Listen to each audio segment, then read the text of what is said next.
Hey y'all, how are y'all doing? Forgive me, y'all. I definitely pulled a Monday. I started talking to myself, not even realizing that I didn't press live. So hey y'all, how are y'all doing? Y'all let me know. Are y'all at work? Y'all off of work? Better yet, y'all let me know what y'all thought about the episode last night. The episode was very much in my book. It wasn't it for me at all. Hey, Akeelia. Hey, Dion. Thank y'all for joining. Yeah, the episode was very dry. I actually put up a poll on my community wall yesterday, and I asked y'all, did y'all think that the episode was going to be even worth watching? The option I gave y'all is part two is the best, and then the other option I gave y'all was we've seen all we need to see. Hey, F the HFG. Hey, Beacon 1207. Hey, Bianca. Y'all, I'm so glad the season is over, okay? I'm even more glad that we got another season coming up in Texas, July 21st, okay? But as we saw the way that they treated this part two reunion, I hate to say it, but if it were not for Chris and Paige, this season very much would have been trash. Very much. So I guess Chris and Paige did what they were supposed to do. So I was just saying that I put up a poll on my community wall where I asked y'all, did y'all think that part two was going to be the best part, or did y'all think that we saw all that we needed to see? It looks like out of the 221 votes, 88% of y'all said we've seen all that we need to see. And with that being said, I'm right with y'all. That proved itself last night. It was lame. The only thing other than Paige's friend coming on, which I'm so glad she came on, the only thing we really got from it was Jacob telling his side of the story. And I will tell y'all, or lacking to tell his side of the story, because I will tell y'all, Kevin Frazier really upset me last night. Kevin Frazier usually is my favorite. Hey, Julia, welcome in. I feel like Kevin Frazier usually does a really good job of asking the questions that we want to know. But he comes off as not really being for the bullshit. And when I say that, I mean, if somebody's giving him a bullshit answer, he'll continue to drill on the question, which I appreciate because the viewers want to get down to the truth. We don't want to watch 20 episodes of a show only for the host to barely be asking questions, or you can tell that there are certain questions that they're not allowed to ask. I'm just like, come on. Last night definitely could have been wrapped up in a good 30 old minutes. So if I miss anything, y'all go ahead and let me know. But yes, Kevin really upset me with the Jacob thing. So let's go ahead and get started. It is 19 of y'all in the chat. Hey, Mina. Hey, Kimberly. Yeah, it was a fool. Hey, Rhonda. Kevin was tripping last night. I'm glad that y'all think the same thing. Y'all be sure to like the video on the way in so more people know that I am live. All right, so let's go ahead and jump into the video, y'all. So we get Paige, y'all. I'm so tired of seeing Paige like this. I don't know if it was cold that day, but Paige always has this woe is me feel about her. And I feel like that's what makes it so easy to talk about what she's doing. Like, you could tell a lot of them watched reviews. A lot of them were on Twitter hearing what was said, okay? And they were like, oh, if you don't have anything nice to say, don't say it at all. Kevin Frazier made a really good point to Paige. I don't think that people were bullying you online. I definitely don't think that's the case. I think people were calling it how they saw it, and it is what it is. People were coming from a place of, this girl is so smart, she's so educated, and you're dealing with this. Because if y'all go back to my first review on Married at First Sight, I was big up in Paige. I was big up in Brianna. I was so excited for them to have, you know, more Black girls on there showcasing Black girl magic like they always do. Lifetime, well, I won't say Lifetime, but Married at First Sight never fails. Yes, Bianca. Paige had on her clown mask like she always do. Yes, ma'am. But I feel like Married at First Sight, they never fail to really just give us Black girl magic. It's always the women who have their ish together, and they typically failed us in the Black man category. We get Chris, who they didn't know. was going to be showing his ass. Then, 2 seasons ago, we get Michael, who was a compulsive liar. And then we got Miss Brandon, who was kind of like a junior Chris in the way that he would lash out. So yes, yes, she is. Paige is my little tink tink personified. She is. Everything about her just, even down to the way whenever she talks like this. But y'all, let me know if she saw our reviews, because I did not get baby voice Paige at all last night. Am I tripping? Or did we not see baby voice Paige? I don't think we did. So let's go ahead and get into it, y'all. The episode starts out, and if y'all remember, it was the battle of the blue suits, the battle of the plaid suits, like Jay Lee was saying. We get Pastor Dwight versus Chris. And if y'all notice, the whole time he was out here, I don't think that Chris even addressed Pastor Dwight as pastor. He was sure to address him as Dwight. So they get into it. The only reason why I wanted to talk about this and go back just a little bit is because I didn't post my review for Married at First Sight last week. Reason being is because I covered it on the Ladies First panel. So go ahead and check that video out. But either way it goes, y'all.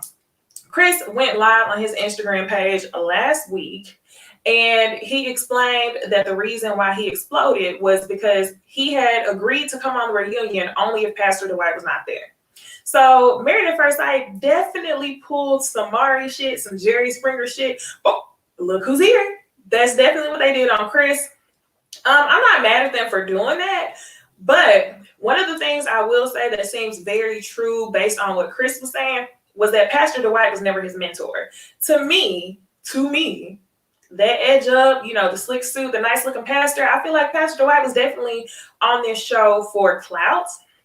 I don't know any pastor who would want to be associated with the shenanigans that is Chris. And if you knew that this was if this was typical of his personality type, why would you bring yourself on here to be associated with him? I definitely could tell that was his friend, not mentor, just based on the way that he was talking about Paige's body at the wedding.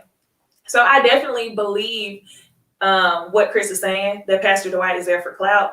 One thing that Chris definitely is an asshole. He's shown himself to be an asshole, but I don't think he has proven himself to be a liar, even though we really don't know about the baby or not. Either way it goes, I think Pastor Dwight is there for clout. Okay? So anyway, Paige is walking after Chris. He left. She just wants to go get him to come back and talk. And Paige. I'm just like, girl. So Chris agrees to come back. Julia, I can't, girl. Yes, definitely cloud chasing. He fixed his hairline though, y'all. I'm talking about Pastor Dwight, because during the season he had the Sharpie hairline where you can kind of see it bleeding, and then during the reunion his hairline was crisp. Okay, it was crisp. But anyway, Paige is chasing after Chris. They get in the car. Chris always does these tactics where he feels like he needs to get Paige along to further manipulate her, and I feel like this was another one of those things. I still feel like Paige hasn't learned, like she says. I feel like the only reason why they aren't together is because Chris really doesn't want to be together. Him saying, you're what I need, but I'm not ready for you. That's what's holding her back. As long as he would have kept dating her, as long as the cameras were around, she would have been with that man. I'm going to stick by his side. That's my man. I'm going to stick by his side. Yeah, that's Paige. So anyway, he gets her in the car. She begs him to come back. He says he'll come back as long as Pastor Dwight is not there. Pastor Dwight is no longer there. They bring him back on stage with Paige. And ultimately, Kevin Frazier asked them, are y'all going to get a divorce? What I thought was hilarious was that I noticed that they both paused for a second. It was like, I don't understand, y'all. The reason, it's just so weird. They're probably still smashing, no doubt. So Chris is keeping Paige in these blurred lines in order to be able to hit her up when he feel like hitting her up, because it seems like they still have a relationship. It doesn't seem like, as much as Paige claims that she's on this big path to healing, I don't see how you can do that by keeping this man in your space. And it definitely seems like he's still in her space, all kind of spaces. Y'all know what I'm talking about. So they both paused, okay? And I think finally Paige was just like, Yes, we are. So that is it for Chris and Paige. Chris has done his part. He has pretty much made the entire reunion. Hate to say it. And then that leaves us with Paige on the stage by herself, where Paige is trying to convince us that she's not this broken woman, girl. She's not a broken woman. She's not a weak woman. That's what she wants to prove to everybody. She wants to prove that anything that she went through, she decided to do it on her own. As if that makes it any better. Y'all let me know. One of the things I really thought was funny was that a lot of people, not a lot of people, but Paige and a couple of her castmates felt as though people on the internet were being mean. As far as Paige, I personally didn't see anybody being mean. I don't even think I was being mean, to be honest. I think that Kevin Frazier did a good job in this scenario by calling out the fact that people were expecting more from her. That's all. I'm with you, Fedora, all the way. I need the spirit to deliver Paige from the shackles of stigmatization, because that's exactly what it is. You would think that that's the only thing she ever got in her life. So this whole reunion, everybody was on some bullshit. Y'all know the main couples was on some bullshit. When I say main couples, I'm talking about Claire and Ryan. I'm talking about Virginia and Eric. They were on some bullshit. Paige was definitely on some bullshit. Chris was on some bullshit. Everybody came on media trained, and it was so annoying. That's what made the reunion not even enjoyable to watch, because none of these couples could really get real. None of them at all. So probably the best part of this reunion, outside of Jacob lighting Haley's ass up, was our girl Nancy coming on, y'all.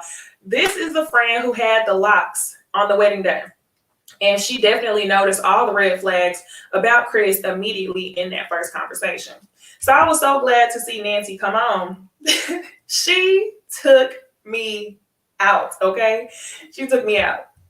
Before I talk about that, one thing I want to address is Kevin. He asked Paige when it was just her on the stage.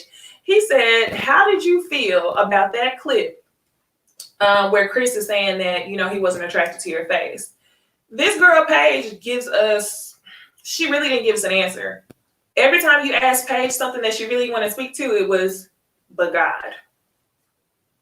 Girl, didn't God give you the spirit of common sense? I hope. Like, there's still certain things you can address. She felt like, as a Christian woman, that she didn't want to talk down on Chris. I get that. You can still stand strong. You can still move with common sense without talking down on Chris. You are so, you're working overtime to protect this man. This man has stomped you beneath the ground, and even yet you're still working overtime to protect him. So there has to be like some deep therapy going on that we don't know about. And even if there is therapy going on, Chris manipulates to a level that I've never seen anyone manipulated before. And that's because Paige allows him to. So you're not going to heal unless you get this man out of your space. And that's a really good segue for us to go into her friend Nancy coming on.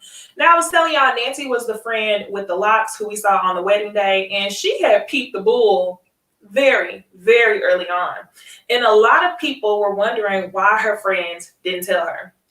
And in that scenario, it's kind of like, I definitely understood where Nancy was coming from. You definitely don't want to tell somebody on their wedding day that the person who they're legally married to is an asshole and that they're not going to work out. You probably just want to give her 8 weeks to figure out where it's going to go, not assuming that he was going to have a baby or get his ex-fiance pregnant and say all of these things about her friend. So one of the questions that Kevin asked Nancy is, where was the friends and family? Okay. And that's another one. That's what we kept asking y'all all season. When I say we, I'm talking about reviewers.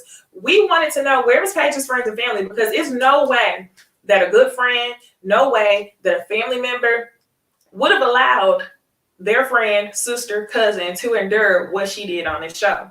And Nancy, she says, Paige's friends and family weren't there because we don't act like Paige. And she says, we aren't as, hey, Kishmar, welcome to the chat. She says she tries to dress it up and say that basically her family would have acted an ass on TV. So in order to avoid perpetuating stereotypes about Black people on TV, they decided not to come on. That ain't true. That ain't true. In a lot of ways, I mean, that might be true, but that's not the reason. The reason why you didn't come on the show is because Paige is foolish. Y'all probably tried to talk to her behind the scenes. She didn't want to listen to y'all because she was still protecting Chris. And if she wanted to be with that fool, y'all probably pulled that, she better than me. And that's definitely what y'all did. She better than me. She, in so many ways, said it on that stage. And it was so funny. Thank you, Jay Antoinette. Make sure y'all like this video up. So she sat on that stage and her like, Paige is just so poised. She's so put together. And in all honesty, they were just disrespecting her. She's so foolish. Like, girl, how did you do it? You stayed so calm. Couldn't have been me. That's all they pulled. And Paige, she ain't dumb. She knows that's what they were pulling, right?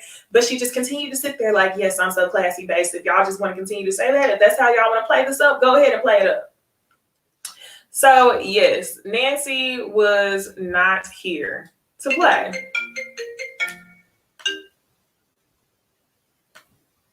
I'm sorry, y'all, I got a call. All right, that's what I get for going live. All right, so anyway, y'all, we move on from Nancy. Nancy continues to say that if she definitely would have saw Chris in the alley, she still got beef. She's basically saying it's on site based on what he was doing. Here we go. Comments. Her poise and calmness seems more like a weakness to me. She should have been told Chris off. Absolutely. It's only, I feel like you could only let somebody play you so many times. What they say, fool me once, shame on me, fool me twice. What is it? Fool me once, shame on you, fool me twice, shame on me, and it won't happen a third time. She is something there. He stomped her into the ground. It's definitely sad. And Beacon, she acts like she hasn't had a man that looks as good as Chris. Chris, he's not all that, but he's very average to me. Something about Paige tells me that she does this in every single relationship that she's in. Because whenever you deal with somebody like Paige, whose end goal is ultimately marriage, no matter how they get it, all they want to do is get it, you're going to settle for anything. This isn't the first man she settled for, and I figured that they are all running from her. And no disrespect to Paige, I'm just saying, like, the way that she forced the hell out of this, imagine how many relationships prior to Chris that she forced. And I'm sure they were relationships that possibly could have worked, but the men probably noticed her dedication, if that's how y'all want to dress it up, like Dr. Pepper, her dedication to the process. I'm sure they ran. Okay. Yup. Another comment. She uses God to justify enduring pain, and that's not okay. I get it. I get it. Not at all. Whew. Okay, and then a comment from Sasha. I get why Nancy didn't tell her about Chris's comments the day of the wedding, but why not tell her during the 8 weeks after? I think that Nancy probably did tell her about the comments, probably whenever she found out about the mess that Chris was bringing to the relationship. But the other part of me also wonders, we saw the lengths that Paige would go in order to protect Chris. So do y'all think that Paige actually told her friends and family what happened as soon as she found out?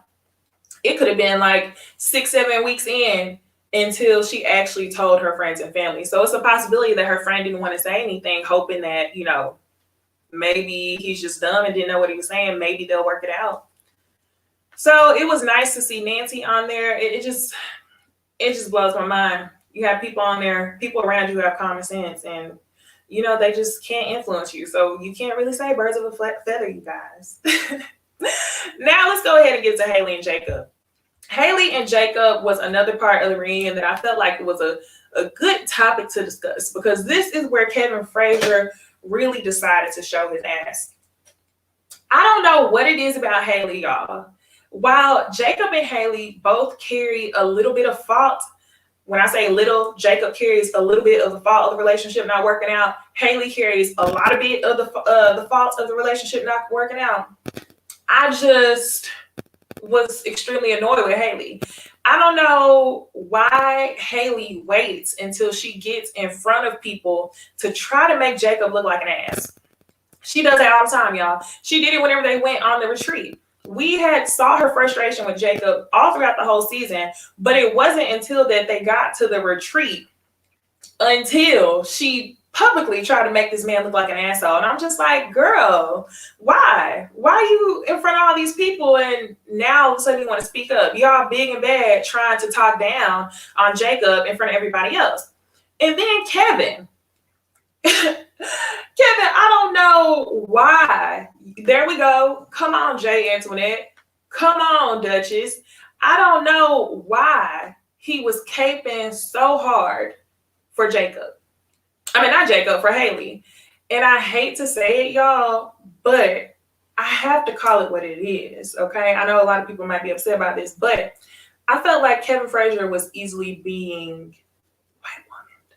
And when I say that, I mean a stereotypical one. Don't take this generally, y'all. If it don't apply, let it fly. But Haley felt like she couldn't be wrong. Anytime Haley started crying throughout the season, she felt like that was enough to take the heat off of her.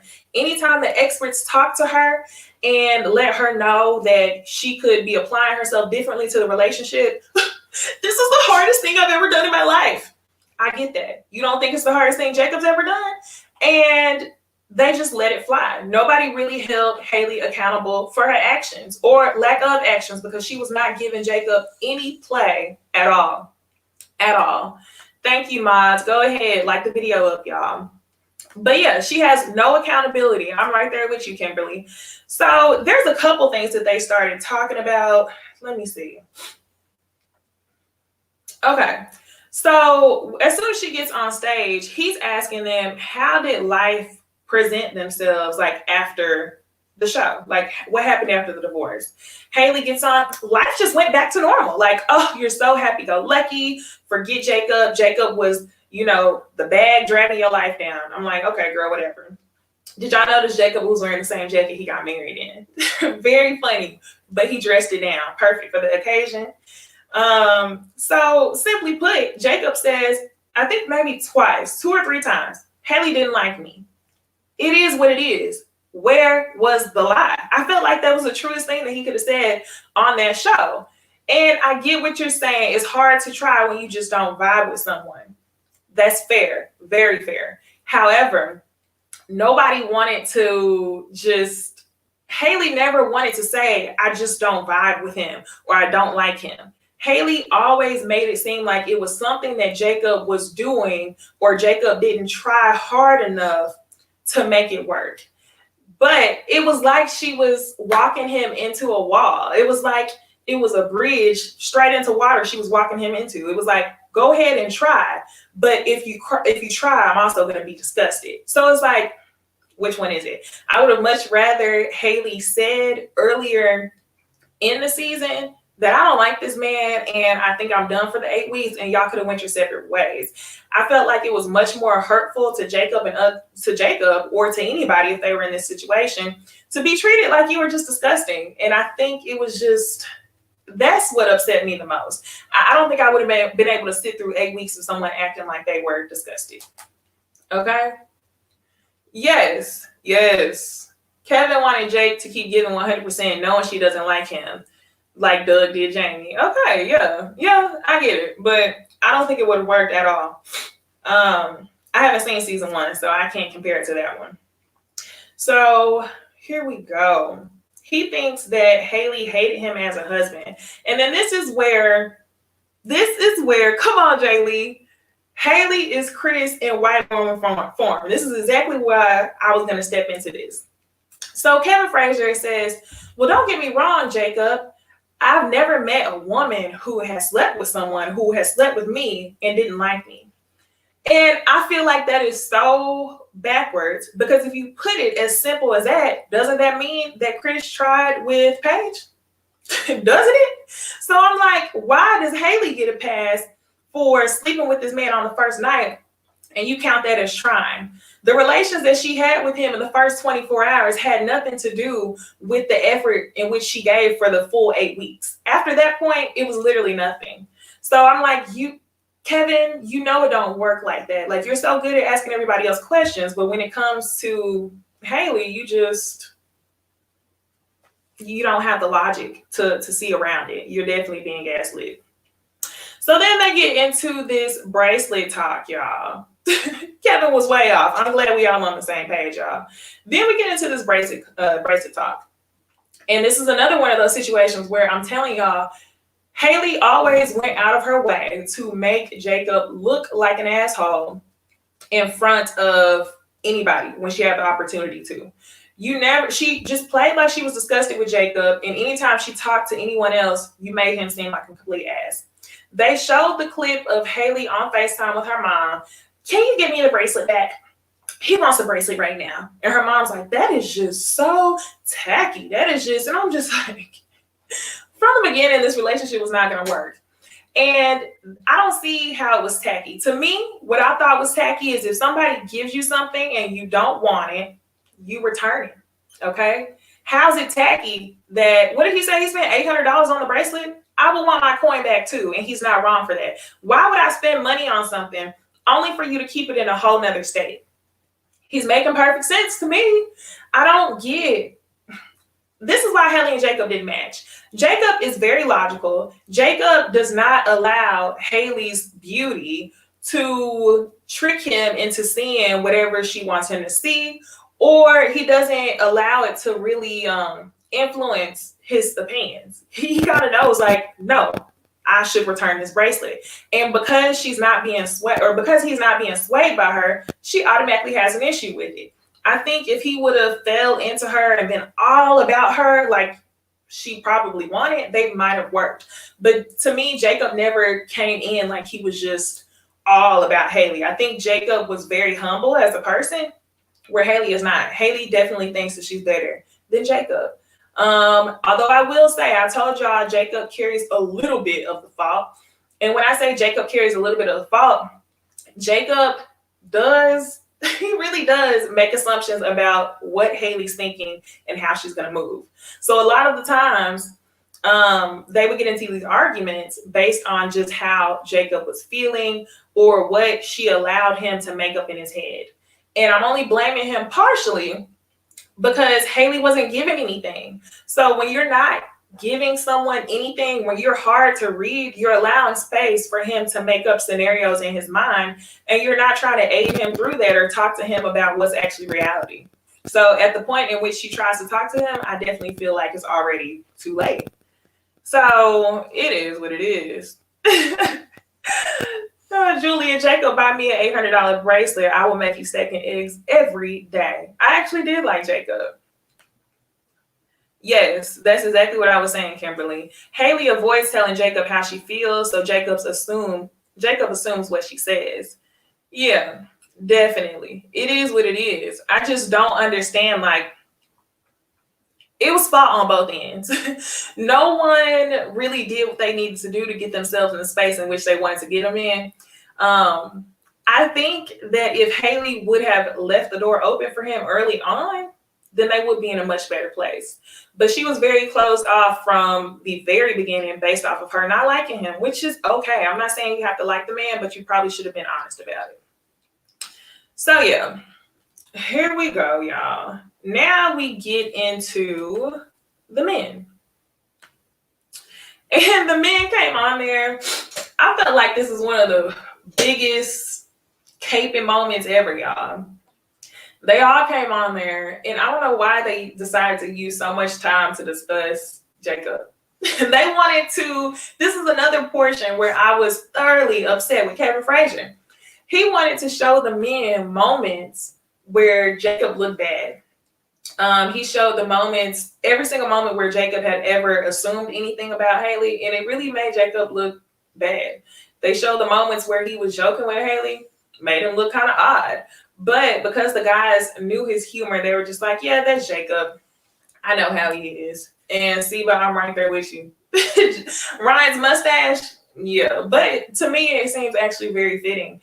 I would much prefer the mustache and the hat over the slick comb over. So, yeah, I don't know why Kevin Frazier and the producers worked so hard to try to use this moment to make Jacob look a certain way. And I was like, did we not watch the same season, y'all? Comment below. Let me know how bad Jacob was this season. Because I'm like, I did not expect all of this to be going on at the reunion, okay? I felt like maybe all that energy that Kevin had for Chris, he had to use somewhere else to make for good TV, and he thought that the best opportunity to do it would be with Jacob. But no, wrong road. Okay, so yeah, I'm just like, after this, y'all, the reunion was just downhill, not shit happened. So here we go. Another thing that the men talk about is Chris. How do y'all feel about Chris not being there? And all of them, in a way, kind of just say, you know, it is what it is. Jacob killed me talking about he's probably the most hated man in Georgia. Yeah, that's probably accurate. I mean, the internet was lighting him up forever. I think Chris made his profile private. Correct me if I'm wrong, but I think he made his profile private. So next, y'all, they showed the clip of Haley in Vegas. Remember, y'all, it was a whole situation about whether Haley lied on if she was going downstairs with the girls or if the guys were invited. During the honeymoon, she told Jacob that she was going downstairs, girls only. Jacob walked downstairs and he saw a bunch of the other husbands and they all started laughing and basically walked off. So he felt like, you know, kind of embarrassed in that moment. And I definitely can see how he felt excluded. The guys actually say that it was supposed to be girls only. So Haley wasn't lying. However, you could definitely see how that situation would come off to Jacob. But this is one of those scenarios where we can plainly say Jacob's wrong. Okay, if he would have talked to Haley about it, which he did, Haley said she wasn't lying. But I just don't. It's just Haley always trying to act disgusted with him, y'all. Come on. While Jacob was lit and didn't want to believe Haley for saying that it was a girls' night only, how would you have felt if you walk downstairs, you see the other couples, they're all laughing, and then they walk away? It's that disgust card for me. Haley was already disgusted with him after the first night, and I'm assuming it's because the peen didn't hit the way that she wanted it to hit. The other thing that they showed drunk conversations with Virginia and Eric, which I thought was too funny. They showed clips of them having conversations. I'm like, how many times are y'all going to show this drunk clip of Virginia asking him to come and drink with her and her friends Thursday through Sunday? Okay, a couple of y'all are commenting and letting me know how y'all would have felt if y'all were Jacob in that situation. While Jacob did make an assumption, here we go. You would have been mad and embarrassed. She didn't even want to hold the man's hand. A hug won't kill you. I feel you. Yeah. Jacob said to Haley, I just wanted you to text me. And then Lily says, exactly. Anybody would have felt bad if that happened to them. Absolutely. Anastasia. Part 2 could have been an email. Facts. It was boring, y'all. And that's why I just wanted to come on live, because I'm like, I'm not about to edit for this. And I knew it would be more fun just talking to y'all about it. So, yeah, they keep showing the drunk conversation with Haley and Jacob. Blah, blah, blah. Then the experts come out, y'all. The experts come out and in a nutshell, they talk about how they felt about all the couples. Of course, they love Bree and Vincent. That's everyone's favorite. But they felt like they were most helpful to Eric and Virginia. And with that being said, I would have to agree. The only thing is I don't feel like they did very much to iron out Eric. And even in the way that Pastor Cal discussed Virginia, he felt like it was Virginia who was the broken one or the one who needed help, and then Eric was straightening her out. Which, if you look at them on paper, yes, but if you would have saw how Eric was moving a little bit controlling throughout the season, you definitely would have saw that Virginia wasn't the only one who was wrong in the way that she carried herself. So even like y'all in the season, whenever they had conversations about asking for permission to go somewhere, Pastor Cal was definitely coming off very 1950s, very traditional. And I feel like his beliefs in how a marriage should work kind of blinded him from seeing the controllingness that was coming from Eric. Let me know if y'all agree. I felt like the experts definitely missed Eric being a little bit controlling. He almost came off fatherly to her, and they definitely put them together for that reason, but I don't think that that's conducive of a healthy relationship. Sounding like Ashley. Conducive of a happy marriage. Dry ass reunion. Yes, I have to agree. I wish that they showed the experts more during the season. It definitely feels like they just matched the people and let them go. Facts. This whole season, every time something happened with Paige and Chris, I was like, where's Dr. Viviana? Where's Dr. Viviana? Because the way that Dr. Viviana helped, who was that? Mindy and Zach a couple seasons ago, that's how I wanted her to be there for Paige. I thought it was strange that they were talking like Eric would fix Virginia. Yes, absolutely. Because Eric, his excuse for everything was like, oh, I've been married before. Well, you're divorced now. So what does that mean? Eric is controlling, but Jen on the rocks must really like that ish because she was defending him. Yeah, she sees him as a father figure. And I think that they're a match on paper. They're a match on paper, but that doesn't mean that they're the best match. I feel like the experts, it did what the expert thought it was going to do, okay? Because they saw Virginia as the one who needed saving or the one who needed helping. And that's what it did. It did what it was supposed to do. Okay, so let's go ahead and get into, I think, all the couples. Oh, no. I want to talk to y'all about what the expert said about Haley. So Dr. Pepper, she called out that Haley was cold. I was so happy to see that because I feel like that was the only person on this stage that really said anything negative about Haley, or anything that was truthful about Haley. Haley was cold, and that's pretty much why it didn't work out. Dr. Viviana was right. You can't rely on sarcasm and jokes in order to make the relationship work. But come on now. Even if he didn't come with the sarcasm and jokes, after the first night, Haley was out of there. She was out of there. Then they talk about Paige and Chris. Pastor Kyle says he has to remember that he was a professional. He needed to be professional in that moment. And I believe him because Pastor Kyle always has a soft spot for the Black couples on this show. And I feel like he was probably feeling the most betrayed because he was bamboozled by Chris. He probably thought Chris was a great guy, 6-figure this, that, da. I don't care what the girl looks like is what he told them. He kept telling the experts he had no preference for what the woman looked like, any skin tone, any shade, any shape. And then you get on the show and you start judging based on her body. So I definitely think Chris used this show as a method to further manipulate the relationship that he was in before he was on the show, which is with Mercedes. He probably signed up for the show out of spite, latched on the Paige, and then started manipulating her. He has a history of being engaged many times, and I wonder if a lot of his relationships ended like that. Obviously not with a marriage, but ended in him over manipulating. So now we get into the couples. This whole show, y'all, was a recap. My girl Simply Sakita had said that on Twitter, and I was like, absolutely. Everything was a recap. Everything was, how do you feel about Chris? What did you think about Chris doing this? What do you think about Chris doing that? And I'm just like, oh my gosh. At this point, like, Chris went home. The show was over at that point. So they showed the scene of Chris arguing with the women during the dirt bike situation.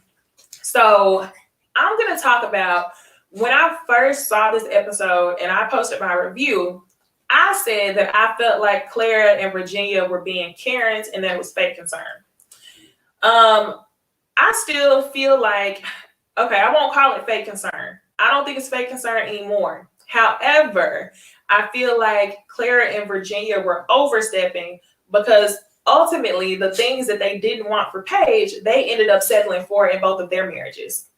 So that's why I'm just like, y'all are doing all this to try to whip Chris into shape. However, Clara, you're settling for 8 weeks of oral exercise and no peeing. Virginia, you're settling for a man to control you. So it's just like, y'all are settling for the things that y'all are fighting for Paige not to deal with Chris. So I felt like they were overstepping. I definitely still feel like Chris was wrong for stepping to the women the way he did aggressively, but I still don't think he was wrong for telling them to mind their business. I guess he wanted to manipulate in peace. If Paige was going to allow him to manipulate, you should have just let him do it in peace, okay? And then on top of that, it would have made sense if she stop dealing with him after that moment. But after your girls have put themselves on the line to argue with him for you, to try to defend you, I would expect you to leave, but you didn't. You continue to still fool with this man. So that's the whole reason why I was kind of just like, mind your business. Because I saw that the situation wasn't going to go anywhere. And Paige wasn't the person who wanted anyone to fight for her. So it was a waste. You wanted to come off heroic, but it's like in the same breath, you ended up settling as well. So Virginia, okay? This girl gets on TV, and you can tell that Eric has definitely whipped her into shape. He's definitely whipped her into the Stepford wife that he's wanted her to be. Because they show the clip of Virginia talking about, well, what if I just get drunk and I end up staying the night at one of my guy friends' house? She said that. We saw you say it. And they asked the other couples, well, what do you think about that situation? Would you be okay with your husband or wife doing that? Clara and Ryan, I don't know why they were so quick to answer questions about everybody else, but Clara goes, well, I would have preferred you to do that than to drive home drunk. And if we being real, y'all, I would prefer to come pick you up. I don't want you sleeping on nobody's couch. I would prefer to come pick you up wherever you are if you're drunk. And a lot of y'all was on there caping for each other. Like, this whole thing was cap, like the kids be saying. It was just like, ugh. So Virginia says, let me clarify. I never said I would. Well, what was the whole discussion about? You let us know that that was something that you were used to doing and something that you wanted to continue doing in your marriage. So I'm just like, now all of a sudden, you never said you would. Eric has definitely whipped you into the shape in which he wants you to be in. So at the end of the episode, y'all, they all get into the learnings. What have you learned from this season? Really, who said anything? Paige, choose yourself. Paige said she's learned to choose herself. I still feel like Paige is only choosing herself because that's the only option on the table. Chris is in so many ways backwardsly telling you that he don't want to be with you by saying that he's not prepared for you and that he's immature. And because that's the only option, I feel like that's what you're going with. And like I said earlier in the video, I don't feel like you're going to be able to heal without getting this man out of your life. And it seems like y'all are still involved. It seems like you're still protecting him. And I'm just like, okay, whatever. But all in all, y'all, I knew part 2 was not about to be giving anything at all, because we have a season 3 out of 5 couples stay together, and I actually think I guessed that all these couples will stay together. Y'all go watch my first Married at First Sight review. I think I was wearing this same shirt, y'all. Go check out the playlist. Y'all tell me what I said in that first Married at First Sight review. Watch the first video and let me know if my guess was right. But yeah, let's see what y'all talking about. Julia says the process failed for Paige. Come on, Seba. She's still giving him the kitty. Facts. It's facts. She still is. Claire says this season was the worst. Yes and no. It was entertaining. But it was very much annoying. It was very much annoying, y'all. We had 2 other good seasons that didn't involve all of this drama. So I think I started watching Married at First Sight ever since the Dallas season. I think I've been watching since the Dallas season. And typically the seasons are pretty good. The only thing is they just don't involve this much drama, y'all. This season was on some Jerry Springer type shit. It was kind of just like, damn, when are y'all gonna let up? And I don't think that the experts did the best job matching these people at all. Woo, both of y'all are agreeing. Truly the worst. Yeah. I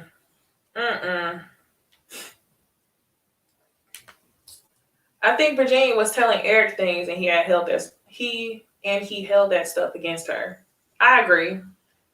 They came on the show knowing what they were going to discuss. I just saw a comment about Brianna and Vincent. I'm low-key not feeling Brianna and Vincent. Y'all, I'm actually happy with Brianna and Vincent, okay? And the reason being is because in part 1, something about Vincent always had me nervous. like if the cameras weren't there, he would blow up worse than what he did. But once he explained that it was a lot of his anxiety, I kind of started to understand. And I feel like that's something that Brianna and Vincent could work through. So I'm not really mad at Brianna and Vincent. I think they both just needed some fixing. That's all. Yup. Shorten the episodes. Too many episodes and they are long AF. Come on, Julia. Even Julia Rose. Even the experts didn't take accountability for messing up the matches. They didn't. They didn't at all. They didn't. But y'all, this season was very, very interesting. I know a lot of y'all joined because of my Married at First Sight review, so I hope that you are subscribed. I'm actually reviewing Ready to Love. That's another show, a dating show that's really fun to me. I drop those reviews on Fridays or Saturdays. And then I'm looking for another show to review, y'all. Until then, y'all know, subscribe, watch my videos. I will still be posting weekly. And then we have a new season of Married at First Sight, July 21st, right here in Houston, Texas. So y'all be sure to like, comment, subscribe, share the video with people who like Married at First Sight, and I will see y'all